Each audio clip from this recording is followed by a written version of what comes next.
یہ کیا کر رہے کیوں کر رہے؟ بتائیں گے کہ یہ نیا سال آیا اس کا انجوائے کریں. میں انجوائے پہ نہیں جاؤں گا. اگر آپ شرعی دائرے میں کریں گے تو بہت اچھی بات ہے, کوئی منع نہیں کریں گے, ٹھیک ہے نا.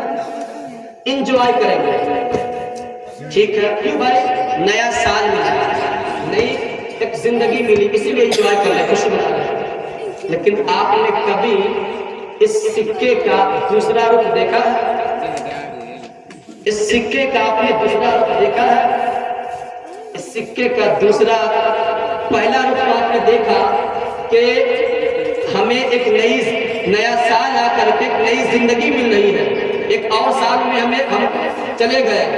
لیکن اس تصویر کا دوسرا رخ یہ ہے کہ آپ نے 2024 گزار کے جب 2025 میں قدم رکھا تو آپ کی جو مقررہ زندگی ہے اس میں سے کم ہو گیا اور ایک سال آپ موت کے قریب ہو گئے.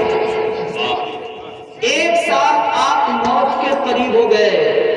آپ کو جو زندگی ملی تھی 50 سال 60 سال کی, اور آپ اگر نعرہ تکبیر, نعرہ رسالت, علماء اہل سنت, حضرت قاری اختر ضیاء مظفر پوری, حضرت قاری اختر ضیاء مظفر پوری, حضرت محبوب قیصر ویشالوی, نعرہ تکبیر, نعرہ رسالت. چلے سنیں, تو ایک اس تصویر کا دوسرا رخ یہ ہے کہ آپ ایک سال موت سے قریب ہو گئے. اگر آپ کو زندگی 60 سال کی ملی ہے اور آپ 2023 میں 30 سال کے تھے اور 24 کو جب آپ نے پورا کیا تو آپ 31 سال کے ہو گئے, اور زندگی آپ کو 60 سال کی ملی ہے تو بس آپ کی زندگی 29 سال کی رہ گئی ہے. 29 سال ہی آپ کو زندہ رہنا ہے. 29 سال سے ایک سیکنڈ کا ایک لمحہ بھی آگے لے جائیں گے.